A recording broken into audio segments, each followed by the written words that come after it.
Boa noite a todos e a todas. Em nossa aula da semana passada, estudamos um pouco da biografia e das características estéticas dos Cantos de Maldoror, de Isidore de Casse, mais conhecido por seu pseudônimo, o Conde de Lautréamont. Hoje vamos ler e comentar alguns trechos desse livro e também das poesias. Mas antes, eu gostaria de ler alguns trechos do ensaio introdutório de Cláudio Willer, a sua edição das obras completas do poeta maldito francês. Conforme escreve Cláudio Willer, o espanto e a fascinação ao ler os cantos não são provocados apenas pelo plano narrativo, ou os enredos de cada estrofe, nem por suas reflexões delirantes, mas pela linguagem utilizada. Seu estilo para atacar a humanidade, que se acreditava invulnerável pela brecha de absurdas tiradas filantrópicas, é rebuscado e ornamentado, diríamos até que possui um certo barroquismo. Apropria-se em longos parágrafos, feitos de longas frases, de uma forma existente da tradição de retórica e beletrismo, em que a grande eloquência é associada ao valor literário. Claro que ele se apropria desse estilo retórico de maneira paródica. Imita um orador arengando sua plateia, ou um pregador religioso em seu púlpito. Abre aspas. Tempestades, irmãs dos furacões, firmamento azulado, cuja beleza não admito, mar hipócrita, imagem do meu coração, terra com um seio misterioso, habitantes das esferas, universo inteiro, Deus que o criaste com magnificência, é a ti que invoco. Mostra-me um homem que seja bom. Fecha aspas. É uma estrofe, a quinta estrofe do primeiro canto. Lautréamont reduz o beletrismo ao absurdo, através do exagero, das digressões que interrompem seu fluxo, das histórias fantásticas, às quais semelhante estilo passa a servir, e de elipses, frases breves, que interrompem e negam suas hipérboles. A hipérbole é aquela figura de linguagem que aumenta ou diminui o tamanho natural de alguma coisa de maneira exagerada. Assim, a matéria do texto, vocabulário, fórmulas e figuras de retórica, demais recursos de estilo, é coerente com as histórias e reflexões nele contidas. São um correlato do conteúdo explícito, as invenções, os símiles paradoxais, contrastantes, como estes, semelhantes a oxímoros, locuções internamente contraditórias. Já no primeiro canto, abre aspas, pois tens uma aparência sobre-humana, triste como o universo, belo como o suicídio. Estrofe 13 do primeiro canto. É mais triste que os sentimentos inspirados pela visão de uma criança em seu berço. Canto 1, estrofe 12. Seguem-se imagens cada vez mais extravagantes, abre aspas. Há horas na vida em que o homem de cabeleira piolenta lança o olhar fixo, miradas ferozes, para as membranas verdes do espaço, fecha aspas. Canto 2, estrofe 15. abre aspas de novo.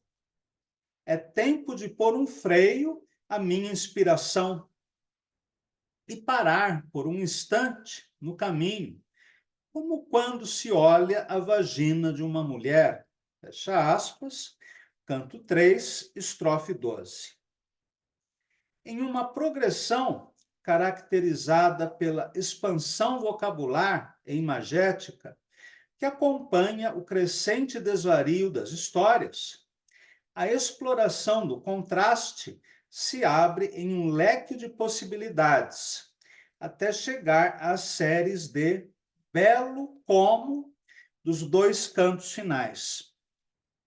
Em um duplo absurdo, pois se refere a um homem com cabeça de pelicano, no canto 5, estrofe 2, Lautréamont diz que parece, abre aspas, belo como os dois longos filamentos tentaculiformes de um inseto, como uma inumação precipitada, como a lei da reconstituição dos órgãos mutilados, como o tremor das mãos no alcoolismo, como um líquido eminentemente putrescível, fecha aspas, ponto.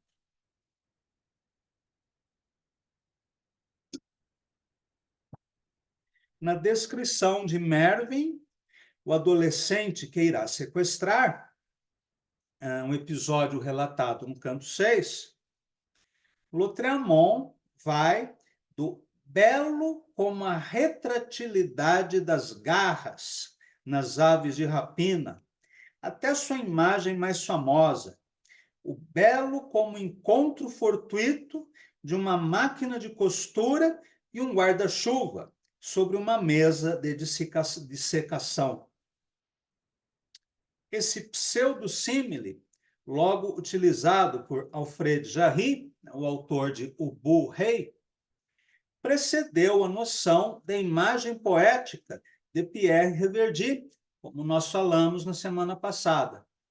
A aproximação de realidades diferentes, sendo tanto mais forte quanto mais distantes forem essas realidades.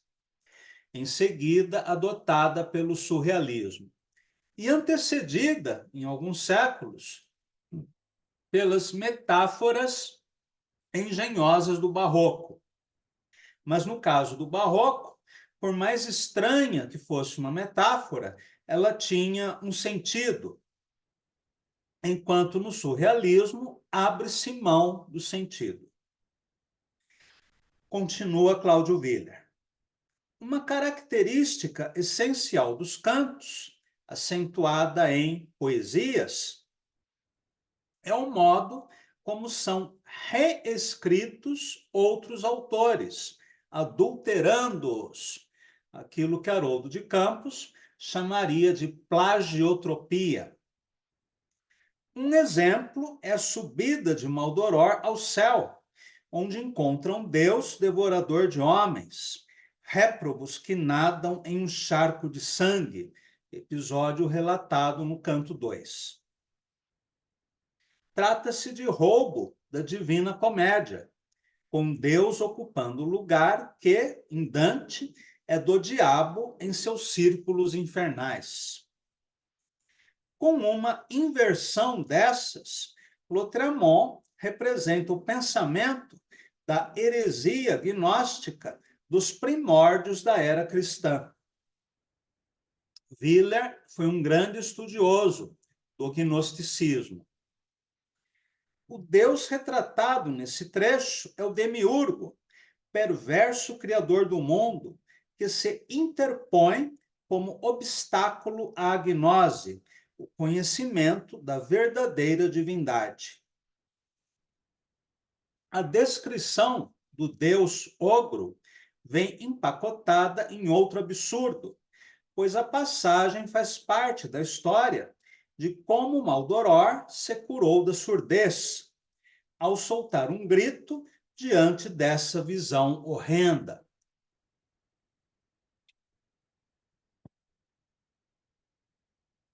Semelhante cura simbolicamente, representa a conquista do entendimento, ou seja, da audição, diante de uma revelação, uma gnose.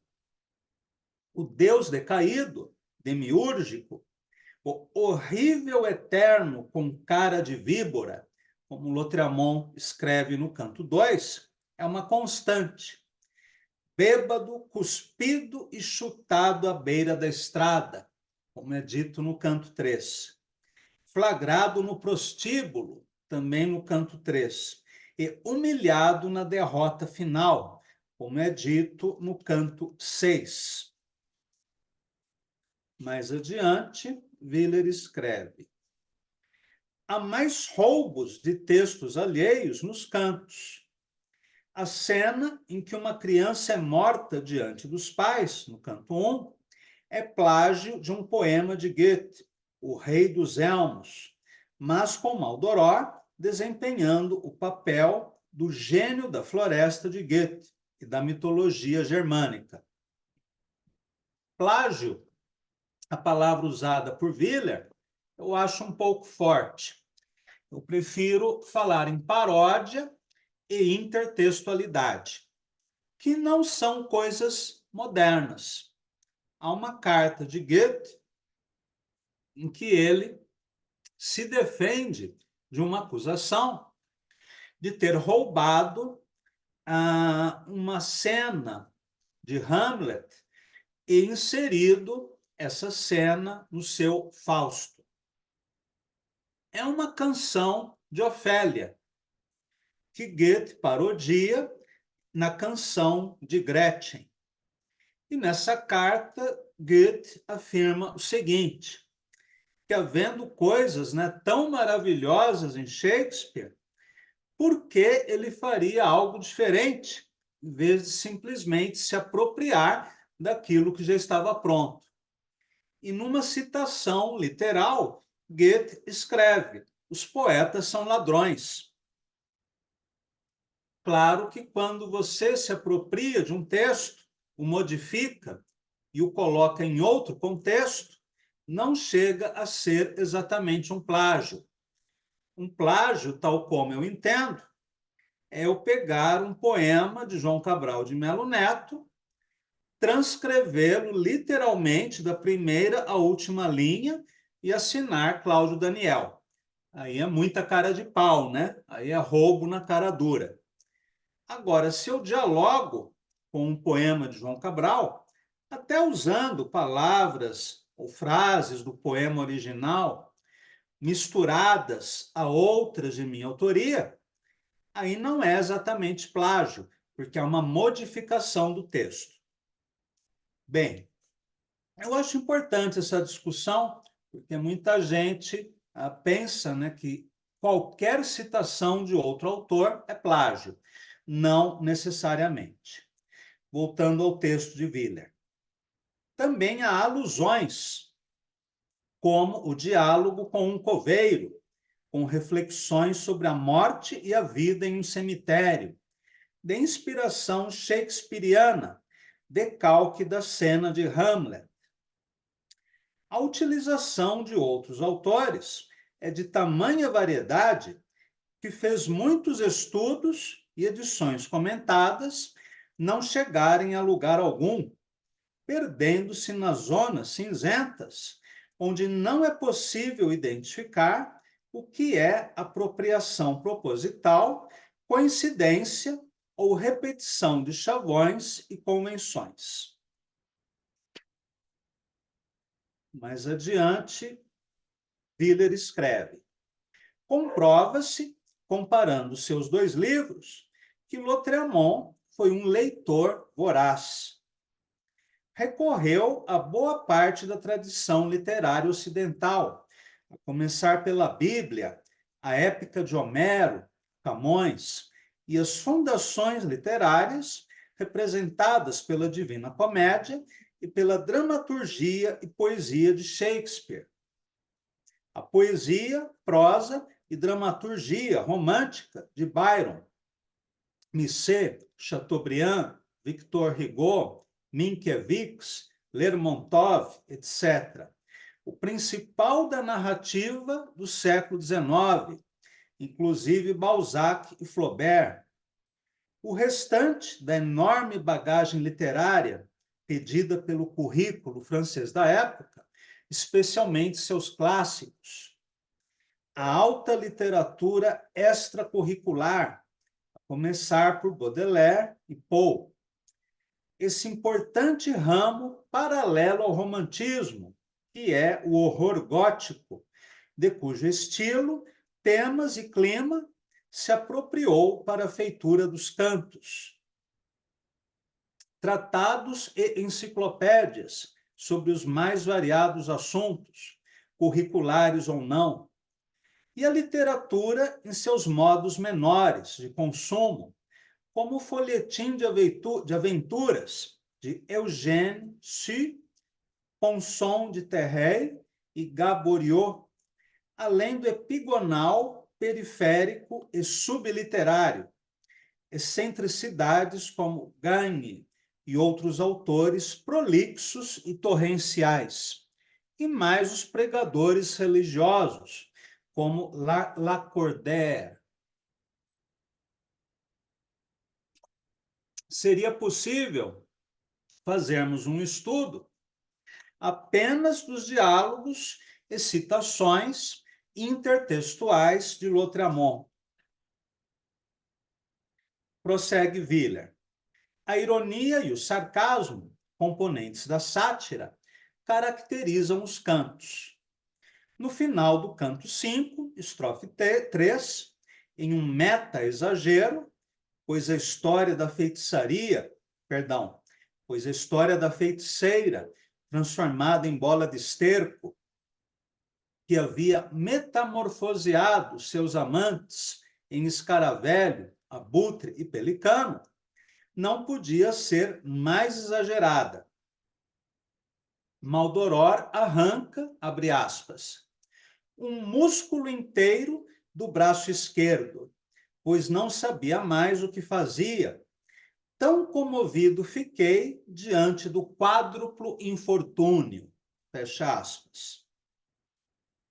Autorreferente, corta as descrições e metáforas dessa passagem, hiperbólicas, com duas frases curtas e secas, elípticas, abre aspas.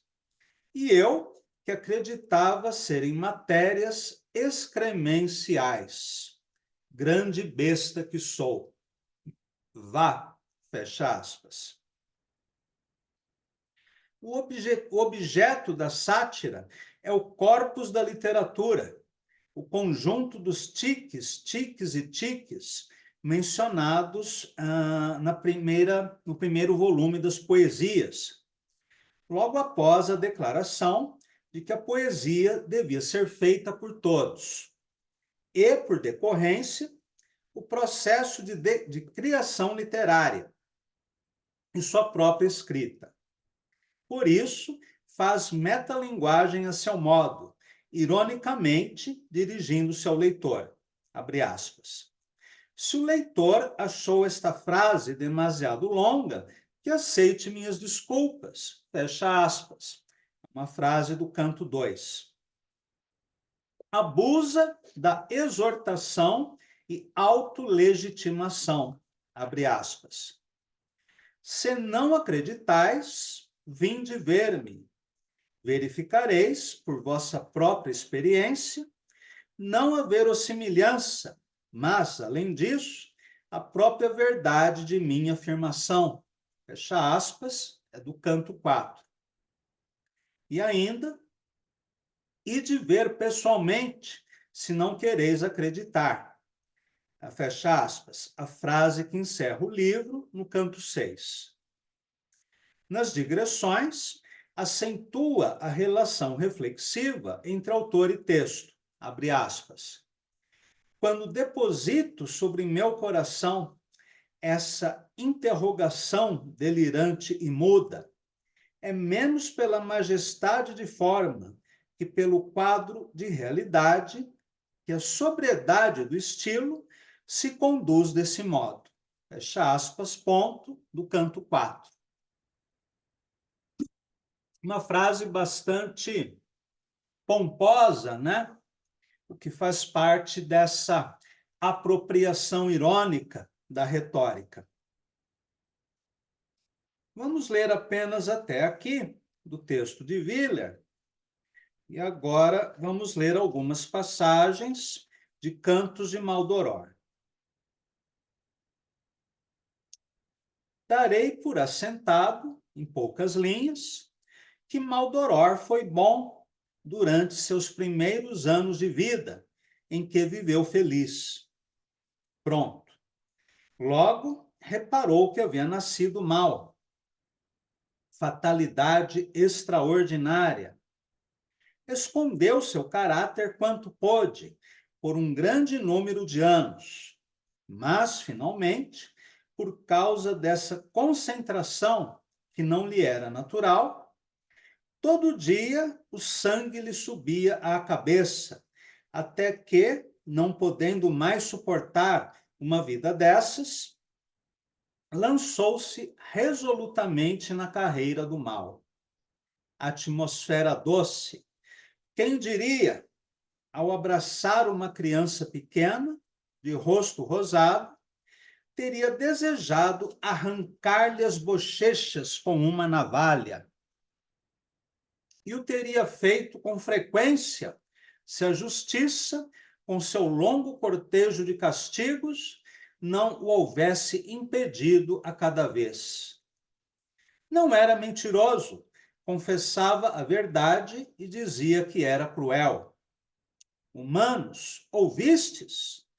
Ousa repeti-lo com esta pluma que treme. Assim, pois, há um poder mais forte que a vontade. Maldição. A pedra queria subtrair-se às leis da gravidade? Impossível. Impossível se o mal quisesse aliar-se ao bem. É o que eu dizia acima. Maldoror, como nós vimos na semana passada, ora tem narração em primeira pessoa, ora em terceira pessoa. Vamos ler mais um pouco. Deve-se deixar crescerem as unhas durante 15 dias. Ah, como é doce deitar-se com uma criança que nada tem ainda sobre seu lábio superior e passar suavemente a mão por seu rosto, inclinando para trás seus belos cabelos. Depois, de repente, quando ele menos espera, cravar as unhas longas em seu peito macio, de tal modo que não morra. Pois, se morresse, não teríamos mais tarde o espetáculo de suas misérias. Em seguida, bebe-se o sangue, lambendo as feridas. E, durante esse tempo, que deve durar tanto quanto dura a eternidade, a criança chora. Aqui há uma imagem vampiresca, né? Nada é tão bom como o seu sangue, extraído do modo como acabo de dizer, bem quente ainda, a não ser suas lágrimas, amargas como o sal. Homem, nunca provaste teu sangue ao cortar teu dedo, por acaso? Como é gostoso, não é? Pois não tem sabor algum. Além disso, não te lembras de um dia, em tuas lúgubres reflexões, teres levado a mão, côncava, no fundo, a teu rosto doentio, molhado pelo que caía dos olhos. Mão essa que, em seguida, se dirigiu fatalmente para a boca, que sorveu a longos tragos, nessa taça trêmula, como os dentes do aluno que encara, obliquamente, aquele que nasceu para oprimi-lo, as lágrimas. Como são gostosas, não é? Pois tem o sabor do vinagre. Dir-se-ia as lágrimas de quem mais se ama. As lágrimas da criança, no entanto, são melhores ao paladar. aqui Lautréamont se aproxima bastante, né, do Marquês de Sade, com a diferença que Sade praticamente não inclui crianças em seus relatos, na maioria das vezes. Quase sempre são adultos ou adolescentes. Essa não trai, ainda não conhece o mal. Quem ama trai, mais cedo ou mais tarde, eu sei. Assim, pois, já que teu sangue e tuas lágrimas não te enojam, alimenta-te, alimenta-te, confiante das lágrimas e do sangue do adolescente. E mais adiante, Lautréamont diz: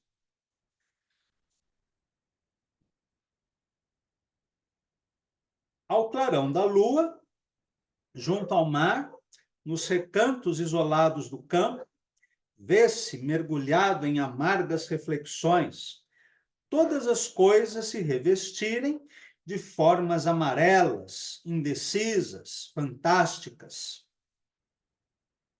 A sombra das árvores, ora com rapidez, ora com lentidão, corre, vai, volta, sob diversas formas, achatando-se, colando-se à terra.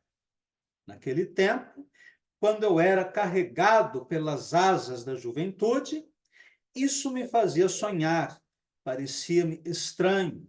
Agora estou acostumado. O vento geme suas notas langorosas através das folhas. E a coruja canta sua grave queixa, que arrepia os cabelos de quem a ouve. O Cláudio Willer cita em algum momento o diálogo com o romance gótico, né, literatura de terror, que é algo que vai estar presente em todo o livro. Então, os cães enfurecidos rompem suas correntes, escapam das fazendas distantes, correm pelos campos aqui e ali, presas da loucura.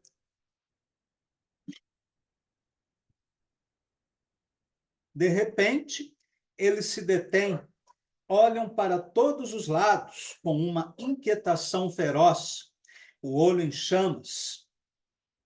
E, assim como os elefantes, antes de morrer, lançam no deserto um último olhar ao céu, erguendo desesperadamente sua tromba, deixando cair suas orelhas inertes, assim também os cães deixam cair suas orelhas inertes. Erguem a cabeça, inflam o pescoço terrível e se põem a uivar, um por vez, seja como uma criança que chora de fome, seja como um gato ferido no ventre sobre um telhado, seja como uma mulher que vai dar à luz, seja como um moribundo atacado pela peste no hospital, seja como uma moça que canta uma área sublime contra as estrelas ao norte, contra as estrelas a leste, contra as estrelas ao sul, contra as estrelas a oeste, contra a lua, contra as montanhas, semelhantes ao longe a rochedos, gigantes que jazem na escuridão, contra o ar frio que aspiram a plenos pulmões, a tornar o interior de suas narinas vermelho, ardente, contra o silêncio da noite, contra as corujas, cujo voo oblíquo passa de raspão por seu focinho, carregando um rato ou uma rã no bico, alimento vivo, doce para seus filhotes, contra as lebres que desaparecem em um piscar de olhos, contra o ladrão que foge a galope em seu cavalo, depois de ter cometido um crime, contra as serpentes, remexendo as moitas que lhes faziam tremer a pele e ranger os dentes, contra seus próprios uivos, que lhes metem medo, contra os sapos, a quem partem com um golpe seco de maxilar, Por que se afastaram eles do brejo? Contra as árvores, cujas folhas suavemente embaladas são outros tantos mistérios que não entendem, que querem descobrir com seus olhos fixos, inteligentes. Contra as aranhas suspensas entre suas longas patas, que sobem nas árvores para se salvar. Contra os corvos que não acharam o que comer durante o dia e que voltam para o ninho com suas asas cansadas. Contra os rochedos do litoral. Contra os fogos que surgem nos mastros de navios invisíveis. Contra o rumor surdo das ondas. Contra os grandes peixes que, nadando, mostram seu dorso negro e depois afundam no abismo. E contra o homem que os torna escravos. Eu selecionei essa passagem em particular porque é uma das mais poéticas do livro, esteticamente falando, pela repetição anafórica da palavra contra, o que dá um ritmo ao texto, né? E também por essa espécie de enumeração caótica apresentada pelo poeta, né? Que tem principalmente elementos do reino animal.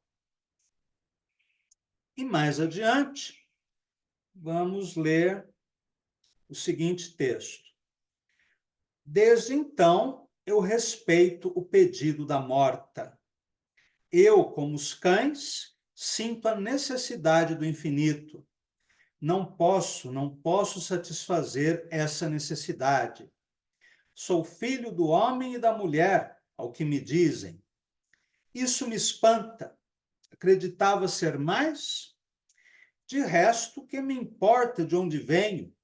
Se isso dependesse da minha vontade, eu teria preferido ser o filho da fêmea do tubarão, cuja fome é amiga das tempestades, e do tigre, cuja crueldade é reconhecida. Eu não seria tão mau. Vou ler apenas até aqui. Cantos de Maldoror é tão fascinante que dá vontade de ler o livro todo, né, de uma só vez. Mas eu queria também falar um pouquinho sobre as poesias. Primeiro, citando Cláudio Viller, que escreve em Isidore de Casse e as poesias. Contudo, embora o impacto maior tenha sido provocado pelos cantos, Lautréamont deve ser lido em sua integridade, como autor de 2 livros. Poesias é menos espetacular, porém mais estranho. Levou Marcelin Pleinet a dizer que suas páginas são as mais complexas da nossa literatura, sobre as quais, há quase um século, críticos e comentaristas discutem, sem conseguir chegar a um acordo. É obra enigmática, em alguns trechos, cifrada.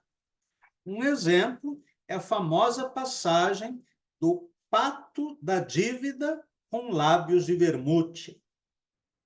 Aparente exercício de criação livre de imagens tem, contudo, um alvo preciso, os jornalistas.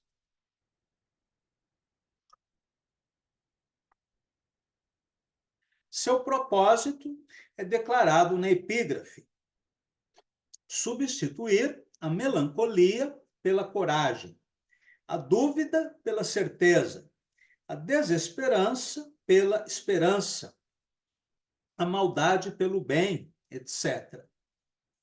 A mesma intenção se manifesta na última das cartas que foram recolhidas ao banqueiro ou procurador do pai, da raça.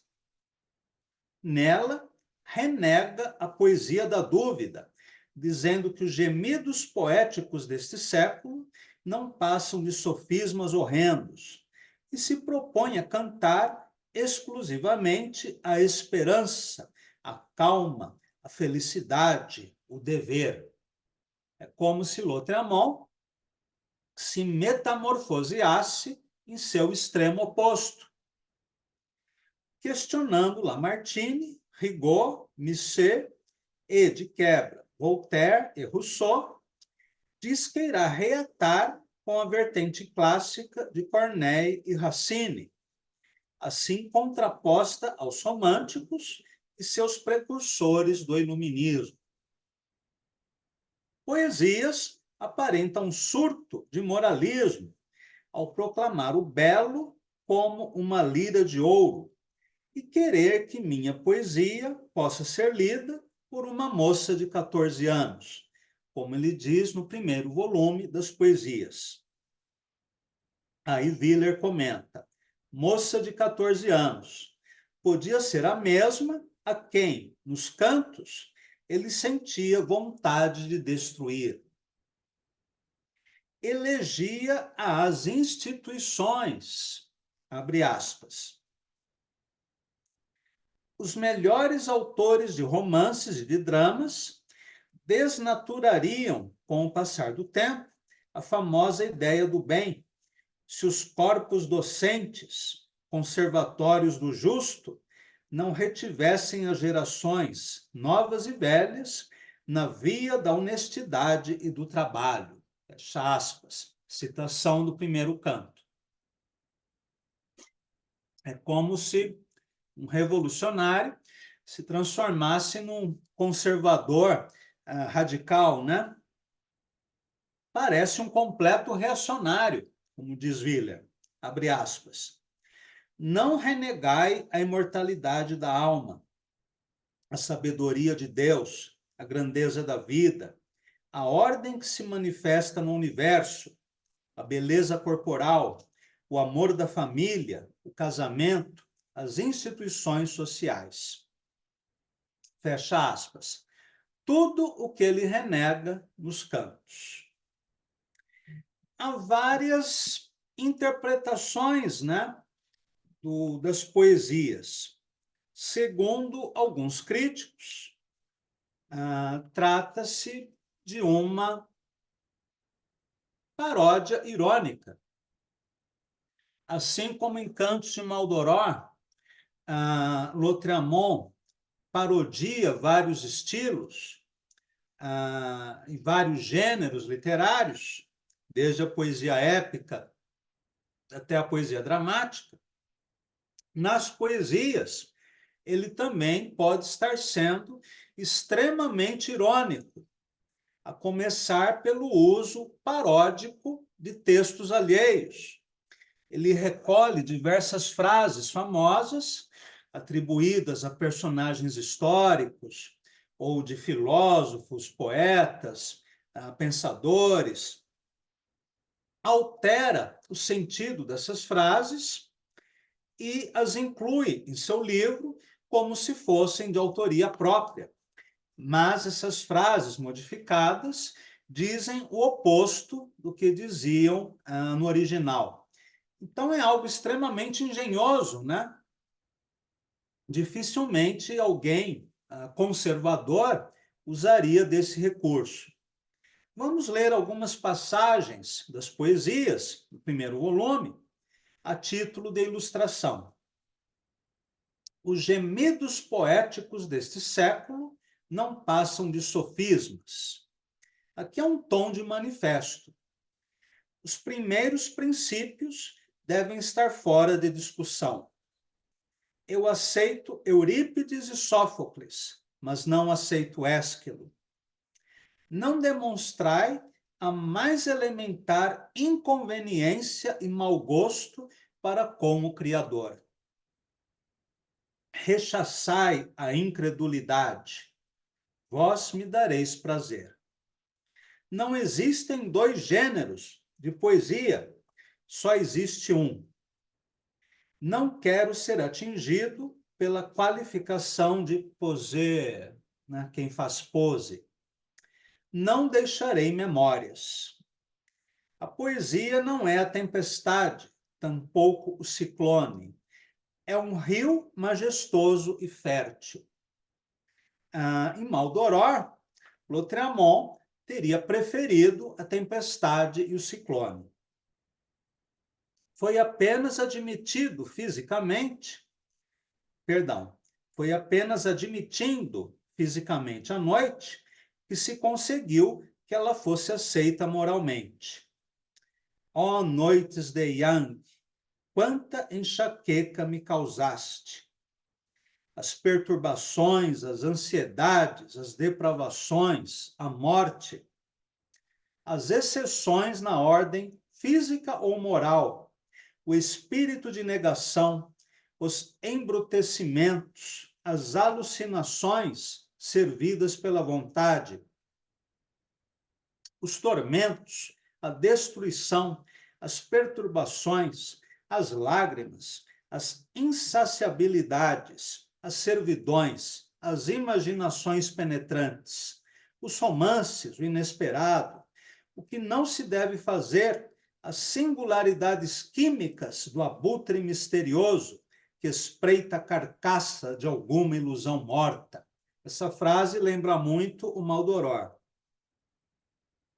As experiências precoces e abortadas, as obscuridades de carapaça de percevejo, a monomania terrível do orgulho,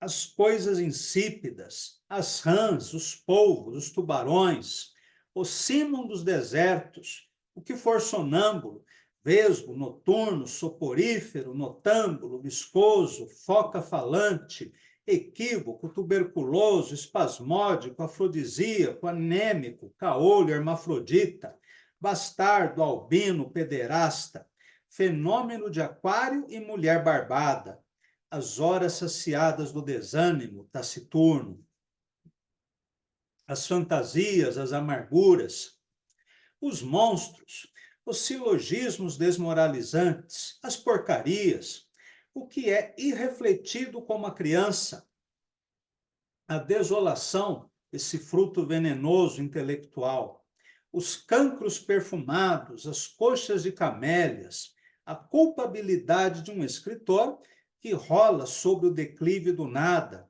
e despreza a si mesmo aos gritos de alegria, as impotências, as blasfêmias, as asfixias, as sufocações, as raivas. Diante desses ossários imundos, que enrubesço ao nomear, é chegado o tempo de reagir finalmente contra isso, que nos choca e nos submete a si tão soberanamente. Esse texto, bastante inventivo para a época, né? Pelo uso da enumeração caótica, é completamente